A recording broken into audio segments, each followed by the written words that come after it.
What if rock's greatest slide guitarist mastered his signature sound in 2 hours with a medicine bottle? Duane Allman walked out on the South's most feared producer mid-session, drained batteries to make his guitar scream, and refused Eric Clapton's supergroup to stay loyal to the family.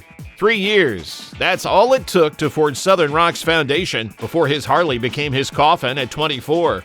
A life compressed into pure, burning genius. This is the untold story of Duane Allman. The story begins with violence and loss.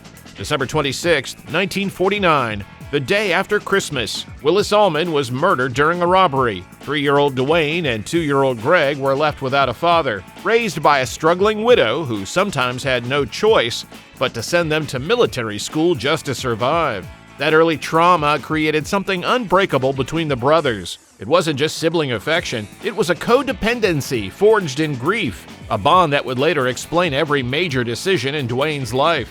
When people asked why he lived the way he did, why he pushed so hard, why loyalty meant everything to him, the answer always traced back to that Christmas loss. Before we continue, don't forget to like and subscribe to the channel. The brothers grew up in Nashville, then Daytona Beach, Florida, sharing everything: their music, their struggles, their anti-war convictions. And in 1965, when Greg faced the draft for Vietnam, he and Duane conceived a dramatic solution. They drank heavily together, and Greg drew a target on his moccasin and shot himself in the foot. It secured him a medical exemption, but it revealed something deeper about Duane's character. He would risk everything for the people he loved. This wasn't recklessness. It was calculated loyalty taken to its extreme edge. The same energy that would later propel him to dangerous speeds on his Harley-Davidson, the same commitment that made him practice guitar 10 hours a day, the same fierce protection that would define his concept of the family. But beneath the wild streak lived a surprisingly thoughtful soul. Duane articulated a personal philosophy that guided his entire existence. I love being alive, and I will be the best man I possibly can. I will take love wherever I find it and offer it to everyone who will take it. Seek knowledge from those wiser and teach those who wish to learn from me. For Duane, music wasn't just entertainment. It was what he called absolutely the purest form of human communication. By late 1968, Duane found himself at a crossroads. The band Hourglass had failed commercially in Los Angeles, leaving him broke and without a clear path forward. He retreated to rural Alabama, to a secluded cabin where he could think, practice, and reinvent himself. What happened next was one of those accidents that changed music forever. November 1968, Duane's 22nd birthday. He was nursing a cold and recovering from an elbow injury when his brother Greg arrived with 2 gifts: a bottle of Coricidin cold medicine and a copy of Taj Mahal's debut album featuring Statesboro Blues. Within 2 hours, Duane had washed the label off that glass medicine bottle and was using it as a slide, playing along to the record. The speed of his mastery was breathtaking. This wasn't gradual learning. This was an almost instant transformation. Studio musician Jimmy Johnson later marveled at Duane's dedication. He had the guitar in his hands at least 8 to 10 hours a day. I don't know anybody who did that. Johnson felt he needed to get on what he called the Duane Allman program just to keep up. But the obsession went deeper than just practice hours. Duane's pursuit of the perfect tone was methodically unorthodox. He would line up 9-volt batteries and drain the power down to about a third before using them in his fuzz-face pedal. He insisted the pedal sounded 10 times better when they would almost be powered out. This was sophisticated experimentation disguised as wild intuition. Armed with this new slide technique, Duane landed at famed studios in Muscle Shoals, Alabama, where he quickly became the most sought-after session guitarist in the South. He contributed to recordings by John Hammond Jr., Clarence Carter, and Boz Scaggs, but his defining moment came during a session with R&B legend Wilson Pickett. Duane boldly suggested covering the Beatles' massive hit, Hey Jude. Studio owner Rick Hall and Pickett were initially resistant. The song was still dominating the charts, but Duane argued that recording a #1 song with a black artist was exactly the kind of musical statement they should make.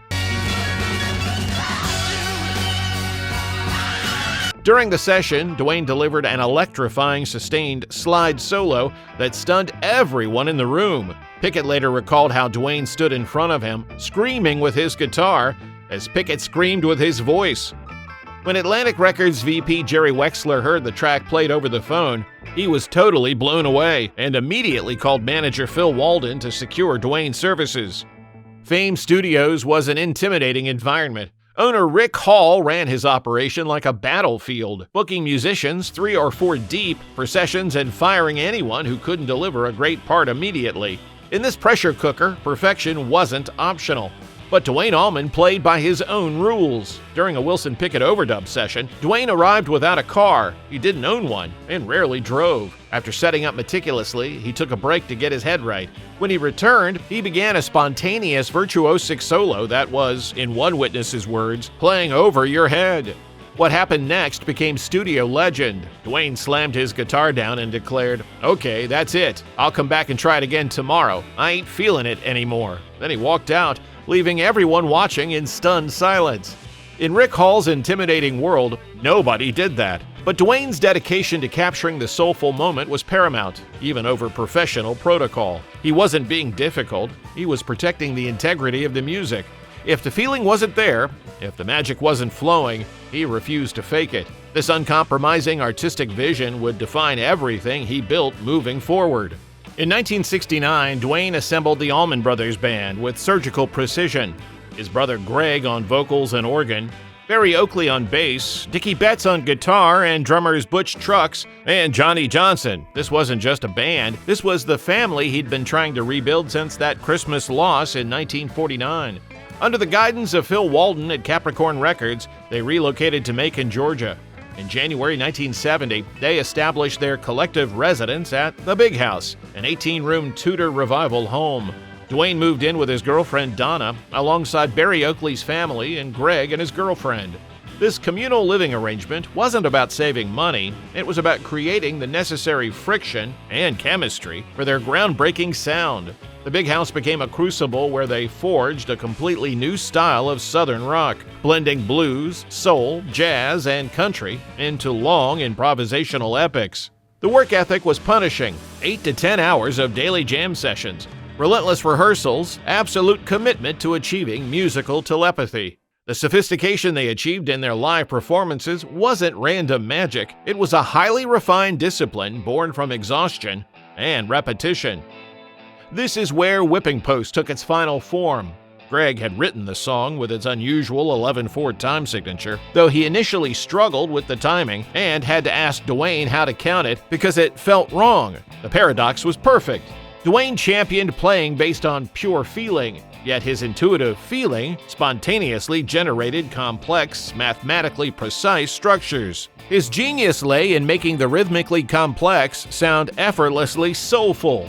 In August 1970, Eric Clapton, then known as the King in the UK guitar scene, heard Duane's Hey Jude solo and sought him out. The two met and immediately connected over their shared intense devotion to Robert Johnson and the roots of American blues. Producer Tom Dowd observed that Clapton and Allman instantly looked like two long-lost brothers. For the next several months, they worked together on what would become Derek and the Dominoes' masterpiece, Layla, and other assorted love songs. Duane's contribution was defining. Clapton credits him with developing the crucial rhythm riff for the title track, being inspired by Albert King's As the Years Go Passing By. Duane also contributed the celebrated moving slide coda on Layla, a tribute to the rapid improvisational genius of jazz saxophonist Charlie Parker. The collaboration was so powerful that Clapton attempted to recruit Duane permanently for Derek and the Dominoes. It was an extraordinary offer, joining forces with one of rock's biggest stars, guaranteed fame and fortune. But Duane's response revealed everything about his priorities. He refused, citing his essential loyalty to the family. This wasn't false modesty. This was the same fierce loyalty that had defined him since childhood. The Allman Brothers Band was his chosen family, his compensation for that 1949 loss, and no amount of individual stardom could convince him to abandon them. Duane's relationship with his instruments revealed his anti-materialist philosophy. He treated guitars as functional tools for sound, not valuable collectibles. In September 1970, he executed one of the most famous guitar trades in rock history. Duane swapped his historically valuable 1957 gold-top Les Paul for a 1959 Sunburst Les Paul from a musician named Rick Stein, adding $200 and a Marshall amplifier head to sweeten the deal. The crucial detail, Duane insisted on swapping the original pickups from the gold top into the new Sunburst, prioritizing the tone of the electronics over the guitar's aesthetic or financial worth. Later, Dickie Betts gave Duane a 1961 Gibson SG specifically to keep permanently tuned to open E for slide playing. Tired of Duane having to stop sets to retune his main guitar, this transactional generosity shows that his focus was always on improving the collective music, regardless of the cost or value of the instrument. His preferred method of transport was equally symbolic. Duane rode a Harley-Davidson Sportster. He preferred the open air of the motorcycle to the confines of a car. The motorcycle represented his need for absolute autonomy and high-speed freedom. It was the physical manifestation of his restlessness, a necessary psychological escape valve from the intense pressures of communal life at the big house. By 1971, the Allman Brothers Band had reached their artistic and commercial zenith with the release of At Fillmore East. The live double album captured everything they'd been working toward: the telepathic interplay between Duane and Dickie Betts, the relentless rhythm section, the extended improvisations that took blues rock into uncharted territory.